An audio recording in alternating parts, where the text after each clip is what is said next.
Hello all, welcome and chapter चल रहा है अपना इम्प्रूवमेंट इन फूड रिसोर्सेज। और पिछले क्लास में हमने सीखा था कैसे क्रॉप वैरायटी को इम्प्रूव किया जा सकता है बच्चों, है ना। So after the crop variety improvement is done, अब अपना नेक्स्ट पार्ट जो आएगा वो है क्रॉप प्रोडक्शन एंड मैनेजमेंट। तो कैसे क्रॉप के प्रोडक्शन को अच्छे से मैनेज किया जा सकता है।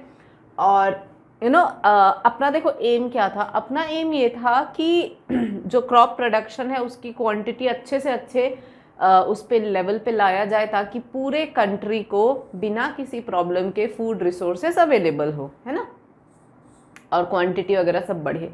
तो पहली रिक्वायरमेंट इस चीज़ में हमने देखी कि पहले वैरायटी इम्प्रूव करो, सीड को इम्प्रूव करो। वंस दैट इज़ इम्प्रूव्ड, फिर अब आगे का स्टेप जो है वो कैरी फॉरवर्ड करो, जैसे कि क्रॉप प्रोडक्शन मैनेजमेंट सीखो। तो क्रॉप प्रोडक्शन मैनेजमेंट में ये होता है कि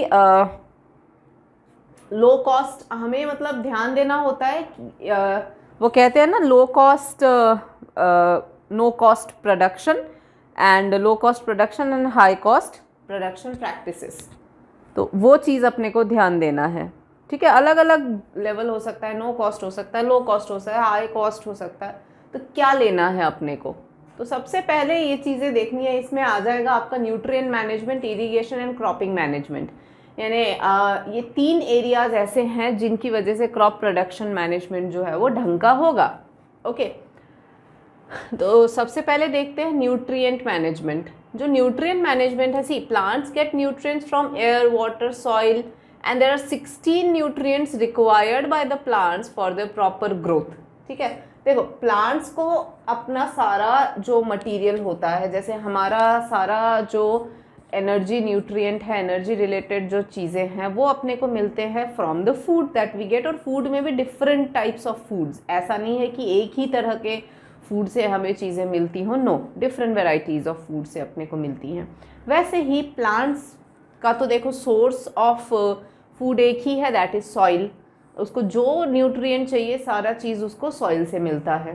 तो सॉइल में उसको रिमेनिंग उसको एयर और वाटर से मिल जाता है। तो सॉइल में 16 न्यूट्रिएंट्स है जो प्लांट्स से रिक्वायर्ड मिलता है। और जैसे एयर से तो उसको ऑक्सीजन और CO2 मिल गया, वाटर से मिल गया उसको हाइड्रोजन, एंड रिमेनिंग 13 न्यूट्रिएंट्स जो है उसको वो सॉइल से ऑब्टेन हो गया, ठीक है। और इसमें भी मतलब 6 जो है they are required in large quantities and they are also called as macronutrient. मतलब आप देखो प्लांट्स का ये नंबर ध्यान रखना, प्लांट्स का टोटल 16 न्यूट्रिएंट्स हैं। कितने न्यूट्रिएंट्स रिक्वायर्ड है? 16 न्यूट्रिएंट रिक्वायर्ड है। 16 में से इसको ऑक्सीजन कहाँ से मिला? एयर से, एटमॉस्फेयर से। कार्बन डाइऑक्साइड कहाँ से मिला? एटमॉस्फेयर से।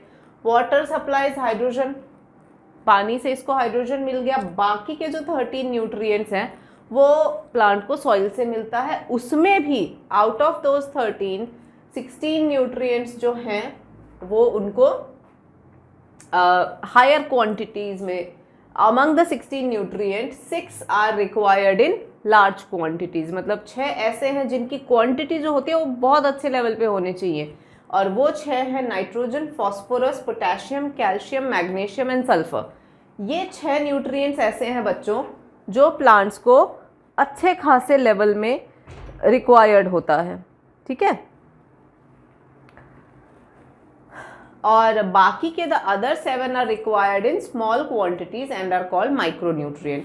तो always remember we have macro and micronutrients, ठीक है। मैक्रो वो होते हैं जो लार्ज क्वांटिटीज में रिक्वायर्ड होते हैं और माइक्रो वो होते हैं जो कम होते हैं।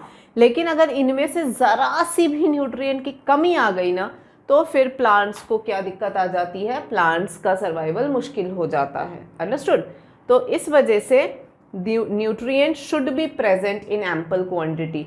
मतलब माइक्रो है, कम रिक्वायर्ड है लेकिन होना चाहिए, नहीं तो फिर इस माइक्रो न्यूट्रिएंट की वजह से डेफिशिएंसी आ जाएगी और डेफिशिएंसी की वजह से प्रॉपर उनकी वो ग्रोथ नहीं हो पाएगी। तो माइक्रो भी है तो भी रिक्वायरमेंट, मतलब ज़रूरी है कि उनका ये न्यूट्रिएंट जो है वो प्लांट्स तक पहुँचे। सो द माइक्रोन्यूट्रिएंट क्या क्या है बच्चों? Iron, magnesium, boron, zinc, copper, molybdenum, chlorine, ये कुछ माइक्रोन्यूट्रिएंट्स हैं तो अब किसका कहाँ कैसा सोर्स है वो आप यहाँ देख सकते हो। तो मेन कंटेंट यहाँ इस स्लाइड का ये है दैट न्यूट्रिएंट मैनेजमेंट, प्लांट को अगर प्रॉपर प्रोडक्शन करवाना है तो उसको सारे न्यूट्रिएंट्स जो हैं वो एम्पल क्वांटिटी में अवेलेबल होना चाहिए। नाउ एम्पल का मतलब ये कि मैक्रो अगर हाई क्वांटिटीज में रिक्वायर्ड है तो ये हाई क्वांटिटीज में दो, माइक्रो थोड़ा सा ही चाहिए तो थोड़े से क्वांटिटी में दो। अगर आप माइक्रो को भी बहुत ज़्यादा देने लग जाओगे ना बेटा तो क्या दिक्कत आ जाएगी, इसकी फिर टॉक्सिसिटी हो जाएगी। टॉक्सिसिटी यानी ये तो चाहिए थोड़े से लेवल में चाहिए, ठीक है, बट ज़्यादा दे दोगे तो वो भी टॉक्सिक हो जाता है प्लांट्स के लिए। तो we can't give more also. तो जिसकी जितनी रिक्वायरमेंट है उतना ही उनको अवेलेबल कराना होगा। इसीलिए ये देखो कितना क्लैरिटी से बता रखा है कि 16 चाहिए, जिसमें से 2 तो आपको एयर से मिल जाता है, 1 आपको वाटर से मिल जाता है, बाकी के 13 आपको सॉइल से मिलते हैं, जिसमें से भी 6 तो जो हैं वो मैक्रो है, ज़्यादा चाहिए, और रिमेनिंग जो 7 है वो माइक्रो है, कम रिक्वायरमेंट है ना। तो इस तरीके से इन सब का पूरा डिटेल जो है वो वहाँ दे रखा है। आप बस इनको याद कर ले तो आपके लिए ईजी रहेगा। तो पहली बात तो ये न्यूट्रिएंट प्लांट को ढंग से मिलना चाहिए, ये हमने समझ लिया, ठीक है। सारे न्यूट्रिएंट्स मिल जाएंगे तो नेक्स्ट चीज़ इनको क्या अवेलेबल होगा, या नेक्स्ट चीज़ जिस पे अपने को फोकस करना होगा कि प्लांट को सही तरीके से मिल जाए, वो चीज़ है बच्चों मैन्योर। मैन्योर क्या है? Manures are the organic compound formed by the decomposition of plant and animal waste. यानी कि जैसे काउ डंग हो गया, ह्यूमन एक्सक्रीटा हो गया, या dead remains of plants and animals हो गए। तो जितनी भी लिविंग मैटर है ना, अगर ये लिविंग मैटर सॉइल में ही रह जाए, जैसे प्लांट्स की डेथ हो गई तो वो सॉइल में ही गिर जाए और वहीं डिकम्पोज हो जाए, तो उसके जो भी न्यूट्रिएंट्स है वो सॉइल में मिक्स हो जाएंगे, ठीक है। काउ डंग है, ह्यूमन एक्सक्रीटा, ये सब क्या है उसमें मिक्स हो जाएंगे, सॉइल में ही मिक्स हो जाते हैं। So the all these nutrients they enrich the soil more. और सिंस इसमें कोई केमिकल हार्मफुल वाला होता नहीं है तो ये क्या होते हैं, ऑल द मोर वो होते हैं, बेटर होते हैं।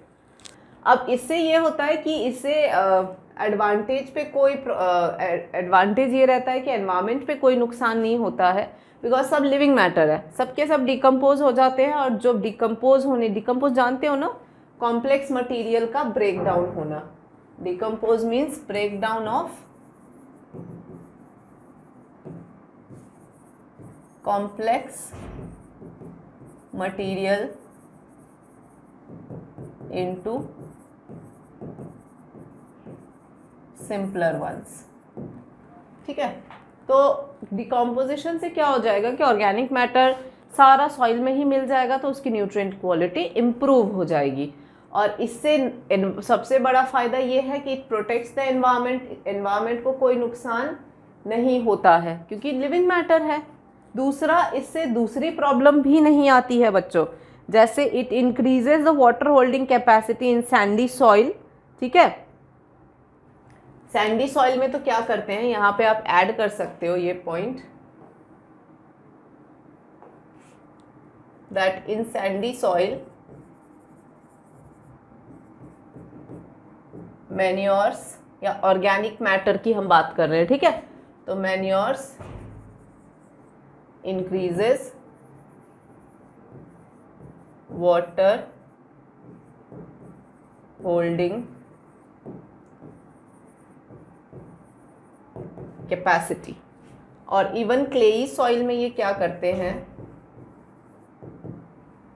क्लेई सॉइल के अंदर ये इंक्रीज करते हैं, ड्रेनेज और वाटर लॉगिंग अवॉइड हो जाता है।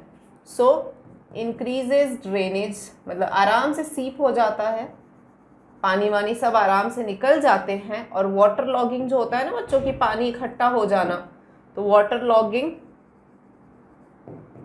इज अवॉइडेड, ठीक है। तो सैंडी सॉइल में मैन्योर तो वाटर होल्डिंग कैपेसिटी बढ़ाते हैं, और क्लेई सॉइल में जो है वो ड्रेनेज और वाटर लॉगिंग को जो है वो अवॉइड किया जा सकता है, ठीक है। और मैंने आपको ये तो बता ही दिया कि एडवांटेजियस होता है एनवायरनमेंट के लिए, वो तो सबसे इम्पॉर्टेंट की पॉइंट बन जाता है आज के सिचुएशन के हिसाब से। तो ये सब इसके एडवांटेजेस हैं। For these you can write as advantage of manure. उसके अलावा there are two main types of manures given, they are compost and green manure. Compost या वर्मी कॉम्पोस्ट क्या होता है कि इसमें लोग क्या करते हैं, पिट्स या गड्ढा खोद लेते हैं और उसमें जितने भी प्लांट और एनिमल वेस्ट है सब उसमें डंप कर देते हैं। डंप करके बंद कर दो, मिट्टी से ढक दो, तो अब धीरे धीरे धीरे धीरे क्या हो जाएगा कि वो डिकम्पोज होता जाएगा, सड़ गल जाएगा और सॉइल में आराम से मिक्स हो जाएगा। तो उससे क्या होगा, उससे वो सॉइल की न्यूट्रिएंट एनरिचमेंट बढ़ गया। Okay, that is called compost.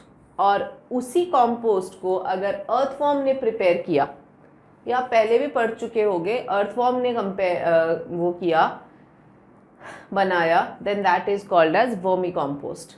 ठीक है, सो कॉम्पोस्ट क्या होता है, compost they are rich in organic matter and nutrient. ठीक है, तो कितनी भी लिविंग मैटर हो उसको जब डंप करके सॉइल में उसका डिकम्पोज करके उसके न्यूट्रिएंट्स मिला दिए जाते हैं तो जनरल कंपोस्टिंग हो गया, उसको कंपोस्टिंग हम बोलेंगे। तो कोई भी लिविंग वेस्ट हो उससे, और अर्थवॉर्म से करवाया आपने तो वर्मी कंपोस्टिंग हो गया। ठीक है, तो ये तो हो गया कंपोस्ट वाला। और इसी में आ जाता है अब ग्रीन मैन्योर। ग्रीन मैन्योर क्या है, before sowing seeds in field some green plant like sun hemp हो गया, गौर हो गया, they are mixed in the soil by ploughing and these plants turn into green manure which makes the soil rich in nitrogen and phosphorus। मतलब जानबूझ के क्या करते हैं, कुछ प्लांट्स में ये क्वालिटी होती है बच्चों कि जिसमें ये ग्वार और हेम्प जो होते हैं ना, ग्वार के जो फली होती है, तो ग्वार वगैरह को ना ये क्या करते हैं, जानबूझ के उस ग्रीन प्लांट को ना प्लाविंग, जब वो सीड सो करते हैं, सॉइल को जब वो लूज करते हैं ना प्लाविंग के थ्रू, तो प्लाविंग के दौरान उनको मिक्स कर दिया जाता है। तो जब वो प्लाविंग के दौरान मिक्स हो जाते हैं तो उनकी जो क्वालिटी है वो सॉइल में आ जाता है। और स्पेशली जैसे कहा ना मैंने, नाइट्रोजन और फॉस्फोरस वैसे ही मैक्रो न्यूट्रिएंट्स हैं, तो वो ज़्यादा रिक्वायर्ड होता है प्लांट को, तो ये फिर ऐड ऑन हो जाता है। तो ये तो ग्रीन मैन्योर हो गया। और कॉम्पोस्ट एंड वर्मी कॉम्पोस्ट वैसे मतलब सॉइल की न्यूट्रिएंट एनिमल और प्लांट वेस्ट से बनाते हैं। उसके बाद में फर्टिलाइज़र है। Fertilizers are chemical substances made commercially. अब फर्टिलाइजर्स थोड़ा सा क्या हो जाता है, ये जो चीज़ है ना कॉम्पोस्ट और ये वाला, ये तो थोड़ा सा नेचुरल है, इसीलिए ये वाला थोड़ा सा फ़ायदेमंद होता है क्योंकि इससे एनवायरनमेंट को कोई नुकसान नहीं होता है। बट फर्टिलाइज़र्स जो होते हैं इनसे थोड़ा सा प्रॉब्लमेटिक ये हो जाता है कि ये केमिकल सब्सटेंसेस हैं।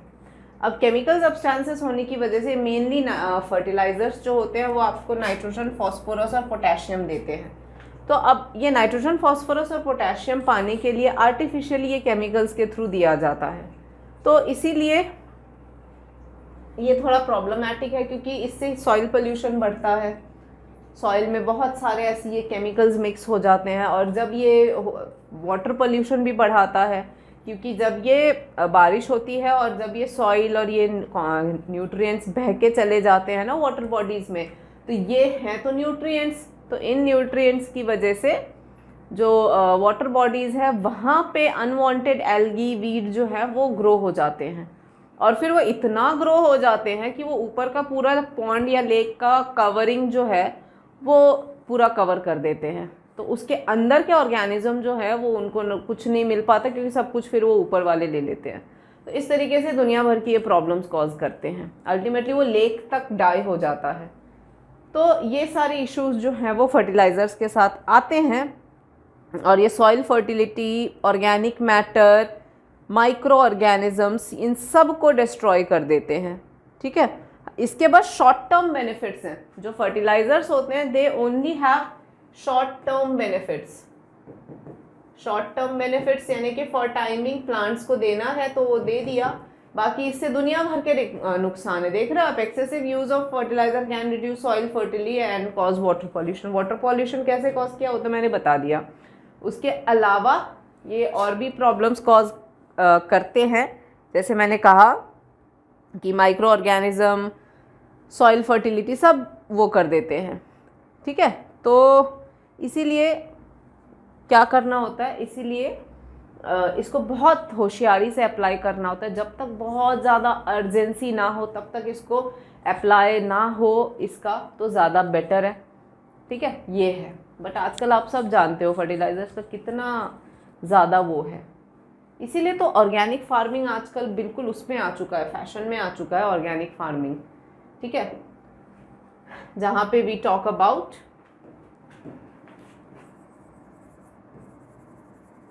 Organic farming. ऑर्गेनिक फार्मिंग में हम क्या यूज करते हैं, ऑर्गेनिक फार्मिंग में we use biofertilizers. Biofertilizers क्या होते हैं, माइक्रो ऑर्गेनिजम्स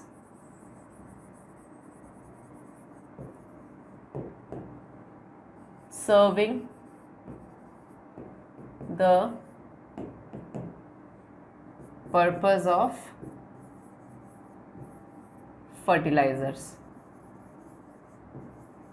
जैसे कि नाइट्रोजन फिक्सेशन करना है ना, तो हमने क्या लगा दिया, साइनोबैक्टीरिया लगा दिया, नॉस्टॉक, एनावेना ये सब डाल दिया, राइजोबियम हो गया, माइकोराइजा करके। तो ऐसे बहुत सारे माइक्रो ऑर्गेनिजम्स हैं बच्चों जिनका यूज़ करके ऑर्गेनिक फार्मिंग किया जा सकता है। ठीक है, और ना ही सिर्फ बायो फर्टिलाइजर्स बल्कि इनको यूज़ करके हम वो क्या बोलते हैं, we can also use pest controlling. जो पेस्टिसाइड्स हम यूज़ करते हैं, पेस्टिसाइड की जगह बायो पेस्टिसाइड्स अगर हम यूज़ करें तो वो ज़्यादा ठीक रहेगा।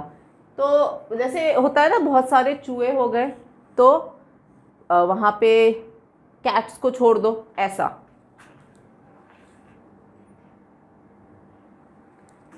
तो बहुत सारे चूहे हैं तो कैट्स आ जाएंगे तो कैट्स उनको खा जाएंगे।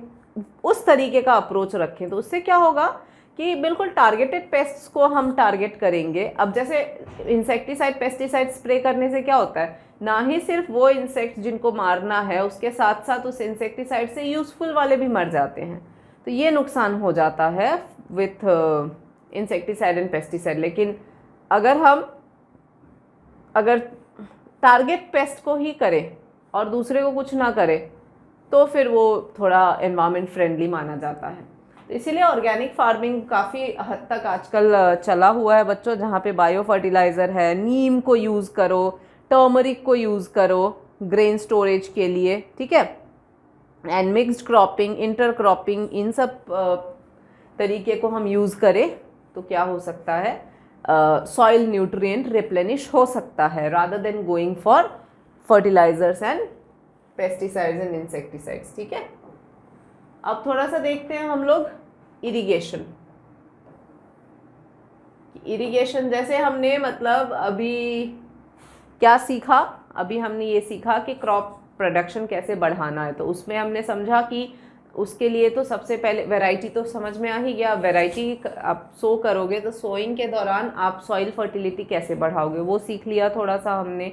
ठीक है, और फर्टिलाइज़र्स वगैरह के लिए क्या यूज़ करोगे, तो हमने देखा कि मैन्योर हम ज़्यादा से ज़्यादा यूज़ करें, फर्टिलाइज़र कम यूज़ करें, बायो फर्टिलाइज़र ज़्यादा यूज़ करें। अब देखते हैं कि अब उनको सिर्फ सो कर दिया तो पानी वानी भी तो ढंग से देंगे, तो पानी वानी देने का क्या तरीका है। So the supply of water to the crop is called irrigation and water is necessary for proper growth of plant and helps increase crop yield, है ना। ठीक है, तो क्रॉप यील्ड बढ़ाना है तो ये प्रॉपर इरिगेशन देना ज़रूरी है। तो इरिगेशन, पानी को क्रॉप्स तक पहुंचाने के देखो बहुत सारे सिस्टम्स हैं। देयर आर, आप यहाँ देख सकते हो, वेल्स है, कैनाल्स है, रिवर लिफ्ट सिस्टम है, टैंक्स हैं, चेक डैम्स हैं। तो ये सारे इनके वो ऑप्शंस हैं। ठीक है, और ये क्योंकि देखो अलग अलग एरिया में पानी के अलग अलग इश्यूज़ हैं। पहाड़ी इलाकों में आप कैसे पानी पहुंचाओगे, मैदानी इलाकों में कैसे पहुंचाओगे, और ऐसे एरिया जहां रिवर वगैरह कम है, ना के बराबर है, उन जगहों पे कैसे पहुंचाओगे, ये है। तो वेल्स है, जैसे कई जगहों पे डग वेल्स है जहाँ पे वो कुएं होते हैं, वहाँ से पानी निकाला ट्यूब वेल्स से। In dug well water is collected from water bearing strata, मतलब वाटर निकालने वाला वो होता है ना यूँ, उससे निकाला। एंड इन ट्यूबवेल वाटर जो है वो डीपर स्ट्रेटा में कलेक्ट करते हैं, स्ट्रेटा यानी लेयर, ठीक है। तो डगवेल जो ऐसे क्या बोलते हैं, कुआं होता है ना, कुआं, वो हो गया डगवेल। ट्यूबवेल जो हो गया वो फिर और अंदर तक जाता है। और कैनाल्स में क्या होते हैं, वाटर फ्रॉम रिजर्वायर्स और river distribute to its field, यानी कैनाल जैसे इंदिरा गांधी कैनाल है जो राजस्थान में है, वो उसकी ट्रिब्यूटरीज मतलब उसको कोई रिवर से जोड़ के उसको बनाया गया है, तो उस रिवर का पानी जो है वो उस कैनाल में आ जाता है, ठीक है, और इससे फिर इरिगेशन करवाया जाता है। Then there is river lift system, कि वाटर रिवर से लेके मतलब ऐसे फील्ड जहाँ पे रिवर के पास में है तो फिर रिवर का ही पानी लेके उससे इरिगेट किए जाते हैं। Then there is tanks, tanks तो वो स्टोरेज रिजर्वायर हो गए, जैसे हमारे घरों में होते हैं वैसे इनके लिए भी टैंक्स बनाए जाते हैं। And there are check dams also, जो रेन वाटर को मतलब बारिश के पानी को इकट्ठा करो, अननेसेसरी उनको बह के निकलने मत दो, बारिश के पानी को इकट्ठा कर लो, वो घेराबंदी करके ना वो ट्यूब वो बना लेते हैं चेक डैम, और फिर इनको ग्राउंड वाटर लेवल्स बढ़ाने में ऑब्वियसली ये हेल्प करते हैं एंड सॉइल इरोजन होने से बचाते हैं। तो इस तरीके से ये different wells, canals, river lift systems, ठीक है, टैंक्स एंड चेक डैम्स हैं, ये सब बना के और इससे क्या है एक्सटेंसिव इरिगेशन जो है वो किया जा सकता है, ठीक है। तो बहुत आसान है और आजकल तो बहुत सारे इरिगेशन सिस्टम है। पानी मेन ये पानी के सोर्सेस हो गए, फिर इसको इरिगेशन फील्ड तक लेके जाना होगा तो वहाँ तक लेके गए और ले जाने के बाद में पानी पहुँचा दिया। तो पानी तो कितना इम्पोर्टेंट है आप भी जानते हो, बिना पानी के सूखा पड़ जाता है तो क्रॉप प्रोडक्शन कितना हैम्पर होता है, वो हम अफोर्ड नहीं कर सकते, ठीक है। Now comes the cropping pattern. अब थोड़ा सा हम देखते हैं कि हम क्रॉपिंग पैटर्न कैसे इम्प्रूव कर सके बच्चों, ठीक है, यानी कि how will you improve maximum yield अगर आना है तो आप मिक्स्ड क्रॉपिंग करो। जैसे आप यहाँ देख सकते हो ना मिक्स्ड क्रॉपिंग, कि दो क्रॉप को मिक्स करके फिर करा करो, ऐसे अकेला एक फील्ड पे एक ही करने की ज़रूरत नहीं है, ठीक। यहाँ कुछ ऑप्शन दे रखे हैं, जैसे मिक्स्ड क्रॉपिंग है, यहाँ देखो it is growing 2 or more crop simultaneously in the same field, एक ही फील्ड है और वहाँ 2-3 अलग अलग क्रॉप्स को एक साथ ग्रो करो। जैसे वीट के साथ ग्राम, यानी वीट के साथ में चने को ग्रो कर दिया, या तो वीट के साथ में मस्टर्ड को ग्रो कर दिया। देखा होगा ना आपने कई फील्ड्स पे कि वहाँ गेहूं के खेत भी है और उसी में मस्टर्ड के खेत भी है, मतलब मस्टर्ड भी लगे हुए हैं, सरसों, ग्राउंडनट, मूंगफली वाला और सनफ्लावर को एक साथ कर सकते हो। तो इससे क्या फ़ायदा क्या होता है, इससे ये हो जाता है कि एक क्रॉप अगर फेल भी हो गया ना तो this reduces the risk even if one crop fails. तो एक क्रॉप फेल हो गया तो दूसरा तो मिल जाएगा, क्योंकि आपने एक पे पूरे पे एक ही ग्रो किया और मान लो किसी रीज़न से वो सारे ग्रो नहीं हो पाए या ढंग के नहीं फसल आई, तो फिर नुकसान है ना इतनी मेहनत करके। लेकिन 2 लगाए तो कोई तो रिजल्ट देगा, वो वाली बात है। अच्छा, उसके अलावा हम इंटर क्रॉपिंग कर सकते हैं, यानी growing 2 or more crop simultaneously in the same field in alternate rows. यहाँ पे तो क्या है कि वीट ग्राम ऐसे करके मिक्स करके लगा दो, कोई ऐसा पैटर्न सेट पैटर्न नहीं है। बट इंटर क्रॉपिंग में सेट पैटर्न है कि आप रोज अलग अलग करो, जैसे कि maize plus soybean, millet plus cowpea, ठीक है, ऐसे करके कर दिया। And crops are selected such that the nutrient requirements are different, ठीक है। अब देखो यहाँ क्रॉप्स को ऐसे लिया गया है कि इनकी न्यूट्रिएंट रिक्वायरमेंट सेम नहीं होती। अब जैसे कि एक यहाँ पर है, दूसरा क्रॉप जो है उसकी रो ये रही, और तीसरा क्रॉप जो है उसकी रो ये रही। तो अब ये तीनों अलग अलग रो में हैं, है ना, या 2 को ले लिया हमने, तो ये 2 अपने अपने अलग अलग रोज में है, तो इसकी अपनी न्यूट्रिएंट रिक्वायरमेंट, इसकी अपनी है, तो पास पास भी लगा दो तो कोई एक दूसरे को परेशान नहीं करेंगे। तो इससे ये हो जाएगा कि सॉइल की न्यूट्रिएंट बेटर तरीके से यूज़ हो पाता है, और एक ही बीमारी जो एक तरह के प्लांट को एक पर्टिकुलर बीमारी हो सकती है ना, तो सिंस बीच में बैरियर्स लगे हुए हैं तो इससे क्या है, वो बीमारी स्प्रेड होने के चांसेस भी कम होते हैं।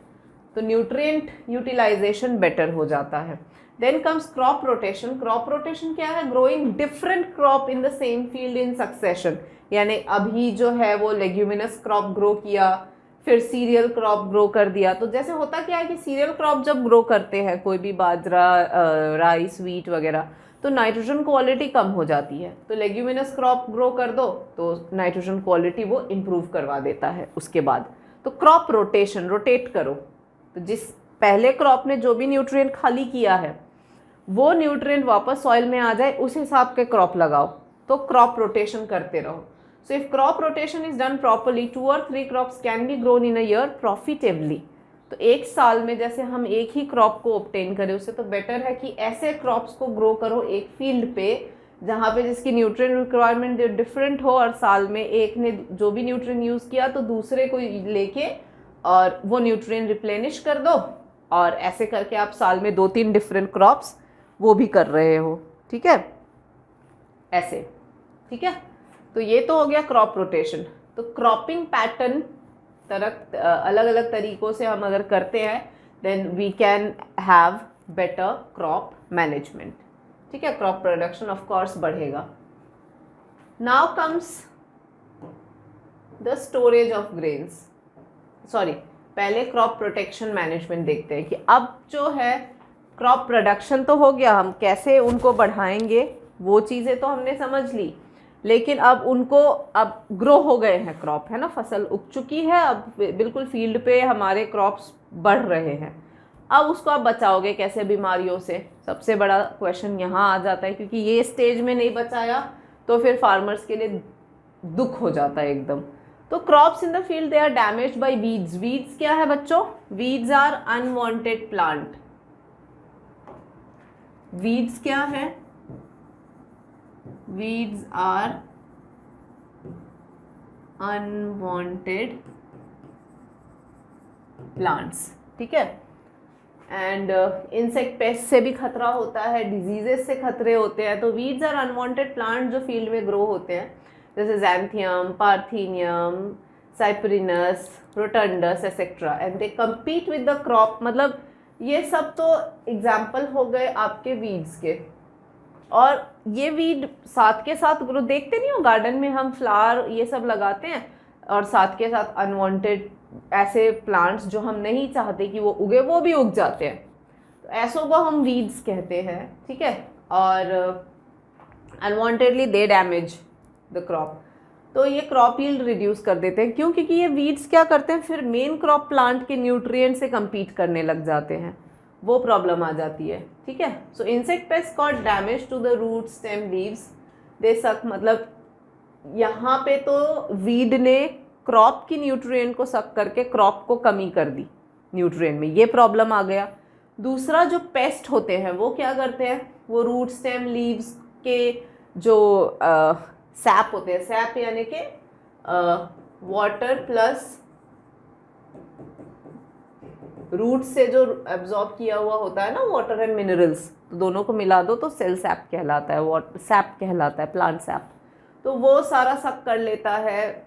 फ्रूट, स्टेम जो होते हैं उनमें घुस के छेद कर देना, तो ये हेल्दी नहीं रहता है। कुल मिला के क्रॉप यील्ड पूरा परेशान हो जाता है। डिजीजेज अलग हो जाती हैं। पैथोजन, पैथोजन क्या है? पैथोजेंस जो होते हैं they are disease causing organisms. ठीक है, तो पैथोजेंस डिजीज कॉजिंग ऑर्गेनिज्म है। तो जैसे वायरस है, बैक्टीरिया है, फंगी है, इनसे जो बीमारियां हो गई उससे भी क्रॉप यील्ड रिड्यूस हो गया। तो फिर कैसे ठीक करें हम? तो वीड्स के लिए तो स्प्रे करो वीडीसाइड्स, हालांकि ये कम करे तो ज़्यादा बेटर है क्योंकि है तो केमिकल। और इंसेक्ट के लिए इंसेक्टिसाइड, इंसेक्टिसाइड्स, और पेस्ट के लिए pesticides. So they are sprayed on crop plants or used for treating seeds and soil. Since these chemicals are poisonous, excessive use of these chemical can cause environmental pollution. ये मैंने आपको already बता दिया कि ये weedicide, insecticide, pesticide highly poisonous होते हैं। ये ना ही सिर्फ नॉर्मल वीड्स को मारेंगे बल्कि एक्स्ट्रा माइक्रोब्स वगैरह को और मार देते हैं जो यूज़फुल होते हैं। तो हार्मफुल के साथ साथ यूज़फुल भी गया, तो इससे और प्रॉब्लम होता है, सॉइल की फर्टिलिटी में कमी आ जाती है, ऐसे करके एनवायरनमेंट को ओवरऑल नुकसान होता है। प्लस वो जो फ्रूट्स या जो प्लांट पे वो स्प्रे हुआ है वो उसमें भी गया, अब वो खाने में हम तक आता है, तो हम भी तो एक्चुअली वो केमिकल खा रहे हैं और ये सब केमिकल डिग्रेड भी नहीं हो सकते हैं, ये अलग ही प्रॉब्लम है। डिग्रेड हो नहीं सकते तो ये हमारे अंदर एक्यूमुलेट हो जाते हैं। तो ये सब इश्यूज हैं बच्चों जो देखने पड़ते हैं। सो अगर क्रॉप प्रोटेक्शन प्रॉपर है तो यहाँ पर बायो पेस्टिसाइड, जैसे मैंने कहा कि एक ऑप्शन है बायो पेस्टिसाइड का, जहाँ पे मैंने आपको एक छोटा सा एग्जांपल बताया ना कि अगर ज़्यादा चूहे हो रहे हैं तो बिल्ली को रख दो, तो बिल्लियाँ अपने आप कंट्रोल कर लेंगी चूहों को, इस तरीके से। तो ये क्या ऑर्गेनिक हो जाता है, इसमें ना कोई केमिकल ना कोई हार्मफुल मटीरियल है, प्लस बिल्ली जो है सिर्फ चूहे को टारगेट करेगा, किसी और को नुकसान नहीं पहुंचाएगा। लेकिन यहाँ पे ये लोग क्या करते हैं, ये लोग एक तो हार्मफुल केमिकल है प्लस दे सबको ही मारते हैं ये, तो ये नुकसान हो जाता है। So bio pesticide can be a good option. ठीक है, उसके बाद में हम देखते हैं थोड़ा सा स्टोरेज कि क्रॉप सिर्फ मतलब स्टार्टिंग में हमने वैरायटी इंप्रूव करवा ली, बेस्ट वैरायटी को हमने सो कर दिया, इंसेक्टिसाइड पेस्टिसाइड सब स्प्रे कर दिया, करा के अब मतलब वो तैयार है, ग्रो है, हो चुके हैं। तो अब उनको अगला नुकसान कहाँ होता है, मतलब अगला खतरा कहाँ होता है, स्टोरेज में। कभी कभार बहुत दिनों तक स्टोर करके रखते हैं ग्रेन्स को तो वो सड़ भी जाते हैं, फंगस लग जाता है उनमें, होता है ना ऐसा, तो ये चीज़ें होती हैं। तो स्टोरेज अगर हम ढंग से चेक कर लें, मतलब उन एरियाज़ में देखो बायोटिक फैक्टर्स जो होते हैं वो हैं बैक्टीरिया, फंगी, इंसेक्ट, रोडेंट, यानी ऐसे एनिमल्स जो स्टोरेज, चूहे होते हैं ना यार, खा जाते हैं तो कीड़े लग जाते हैं गेहूँ में, तो ख़राब ही हो गए ना वो, तो वो वाली चीज़।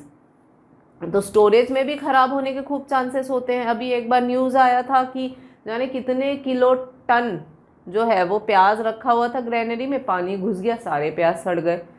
इस तरह की प्रॉब्लम वो एबायोटिक में आ जाएगा। बायोटिक का मतलब हो गया लिविंग, ठीक है, और एबायोटिक फैक्टर्स जो हो गए नॉन लिविंग, मॉइस्चर, टेम्परेचर जो है, ह्यूमिडिटी ज़्यादा, मॉइस्चर पानी के होने की वजह से भी तो सड़ जाते हैं, फंगस लग जाता है वहाँ पे। तो ऐसे में क्या कर सकते हैं कि एक स्टोरेज एरिया पहले तो ऐसा लो जहाँ पे ये खतरे थोड़े कम हो। दूसरा कंट्रोल भाई वहाँ पर क्या कर सकते हैं हम कि प्रॉपर ट्रीटमेंट उसको, मतलब वहाँ पर फ्यूमिगेशन प्रॉपर करे, पहले उसको ठीक तरीके से सफाई करवा ले और प्रॉपर स्प्रे वगैरह करवा के फिर ग्रेन को स्टोर करें, एक यही ऑप्शन है। ठीक है, और टाइम टाइम पे उसको रिवाइव करते रहे ताकि उसमें कीड़े वीड़े जो लगने के चांसेस है वो चीज़ें ना हो। तो प्रॉपर वहाँ पर फ्यूमिगेशन जो है वो करना चाहिए और हमेशा ड्राई एनवायरनमेंट रहे, ये मेक श्योर करना चाहिए। So grains are clean and dried in sunlight to remove moisture and storage places are fumigated. तभी आप देखना जो हार्वेस्टेड ग्रेन होते हैं वो अभी भी बेचारे मॉइस्ट होते हैं, क्योंकि अभी अभी फ्रेश हार्वेस्ट हो के आए। उनको अच्छे से धूप में सुखा लेते हैं, बहुत दिनों तक सुखा लेते हैं, पूरी तरीके से ड्राई कर देते हैं, तब जाके उनको स्टोर करते हैं, ताकि क्योंकि मॉइस्चर रहा तो फंगस लगने के चांसेस है। ठीक है, तो इस तरीके से स्टोरेज प्लेसेस को पेस्ट से किल करने के लिए फ्यूमिगेट भी कर दो अच्छे से। तो ये कुछ तरीके हैं जिससे क्या हो सकते हैं कि स्टोरेज के दौरान होने वाले नुकसानों को रोका जा सकता है। ठीक है बच्चों, तो ये जितने भी तरीके थे इससे हमने देखा कि कैसे क्रॉप प्रोडक्शन जो है वो इम्प्रूव किया जा सकता है। फाइन, तो क्रॉप प्रोडक्शन तो यहाँ पे अब इम्प्रूव होने के जो भी तरीके थे, क्रॉप वैरायटी इम्प्रूवमेंट है, क्रॉप प्रोडक्शन मैनेजमेंट है, क्रॉप प्रोटेक्शन मैनेजमेंट हो गया, तो ये 3 मैनेजमेंट के तरीके ढंग से सीख जाएंगे हम तो अच्छे से क्रॉप प्रोडक्शन हो पाएगा। फाइन, तो क्रॉप प्रोडक्शन तो अब यहीं पे एंड हो रहा है। अब एक टॉपिक आपका बच रहा है एनिमल हस्बेंड्री, वो लेके मैं आपसे मिलती हूँ अपने नेक्स्ट वीडियो में। तब तक you all take care and it's a goodbye, thank you.